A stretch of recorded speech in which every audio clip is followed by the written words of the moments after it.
এখানে বাস আছে, দোতলা বাস দিয়ে আপনি পুরো লন্ডন শহর ঘুরতে পারবেন। তো সিনেমার যে শুটিংগুলো হয়, সিনেমার শুটিংগুলো ম্যাক্সিমাম ছাদখোলা বাসের মধ্যে হয়। আমি যে জায়গায় এখন দাঁড়ায় আছি, এই জায়গাতে হলিউড বলিউড সিনেমাগুলো এখানে হয়েছে। আসসালামু আলাইকুম, আমি এখন আছি লন্ডনের সবচেয়ে জনবহুল একটা জায়গা। দর্শক দেখতে পারতেছেন আমার পিছনের সামনের এই টিভিটা, এটা বিশাল বড় একটা টিভি যেটা সেন্ট্রাল লন্ডনে অবস্থিত। আর এখানের যে রাস্তাগুলো দেখতেছেন, রাস্তাগুলো অনেক পুরনো রাস্তা, বিল্ডিংগুলো অনেক পুরনো দেখতে পারতেছেন, অনেক সুন্দর সুন্দর বিল্ডিংগুলো।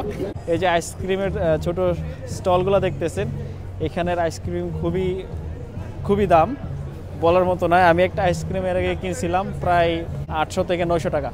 ছোট্ট একটা আইসক্রিম 800-900 টাকা দাম পড়বে। কিছু করার নাই, যেহেতু টুরিস্ট স্পট সেহেতু জিনিসপত্রের দাম থাকবে, এটাই স্বাভাবিক। কিছুদিন আগে যখন এখানে আসছিলাম তখন আমি দেখলাম যে এখানে সিনেমা শুটিং হইতেছে, তারপর এখানে বিভিন্ন গানের শুটিং হয়, বিভিন্ন হলিউড বলিউডের সিনেমা হয়। সো ওই জায়গাটা খুবই ফেমাস একটা জায়গা। কেউ যদি গানে পারদর্শী হয় সে এখানে গান করে, ডান্স করে, তারপর এইভাবে টাকা তোলে। এইভাবে মানুষ লাখ লাখ টাকা প্রতিদিন ইনকাম করতেছে। সো এটা ডিপেন্ড করে কারো ট্যালেন্টের উপর।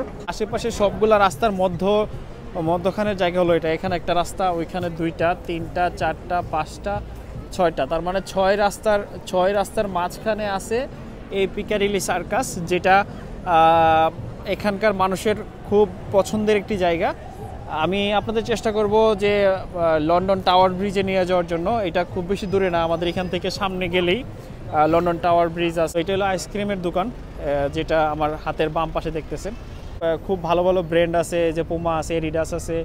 সো সিনেমা দেখতে চাইলে এখানে সিনেমা দেখতে পারেন। আর এখানে ট্রেন লাইন আছে, যদি আপনারা চান যে লন্ডনের ভিতরে আপনারা বাসে চলাচল করতে চান, তাহলে এখানে বাস আছে, দোতলা বাস দিয়ে আপনি পুরো লন্ডন শহর ঘুরতে পারবেন, দেখতে পারবেন, খুব ভালো লাগবে।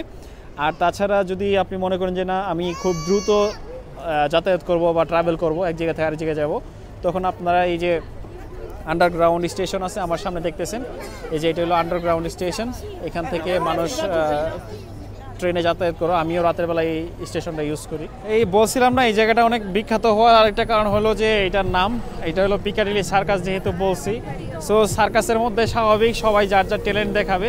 এখানে অনেকগুলো মানুষ দেখতে পারতেছেন জড়িত হয়ে আছে। লন্ডন শহরে সবাই ব্যস্ত, প্রত্যেকটা মানুষের ঘন্টার অনেক দাম, তারপরেও মানুষ দেখা যায় যে চেষ্টা করে বিনোদনের জন্য এখানে আসার জন্য। আমরা দেখতে পারতেছি এখানে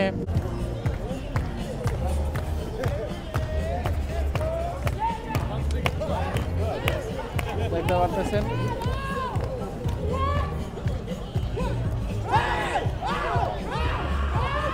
খেলাগো একটা ডান্স আমার ভালো লাগে না, এরা তো চিল্লাচিল্লি করে। এই চিল্লাচিল্লি না করলেই আমি দেখতাম, আমার দেখার ইচ্ছা চলে গেছে। আমি দেখতে পারতেছেন এখানে অনেক মানুষ, সবাই আসছে এই জায়গাটাতে ঘোরার জন্য। আজকে যেহেতু ছুটির দিন, এই জন্য মানুষ খুব বেশি। দোতলা বাস এখানে দেখতে পারবেন। আরেক ধরনের বাস এখানে যেটা দেখতেছেন ছাদখোলা। তো সিনেমার যে শুটিংগুলো হয়, সিনেমার শুটিংগুলো ম্যাক্সিমাম এই ছাদখোলা বাসের মধ্যে হয়। আর আমার এই ছাদখোলা বাসের মধ্যে ঘোরার খুবই ইচ্ছা। মানে এই শহরটারে একটু অন্যরকমভাবে যদি ফিল করতে চান, তাহলে অবশ্যই আসলে ছাদখোলা বাসে ঘুরতে পারেন, খুব ভালো লাগবে।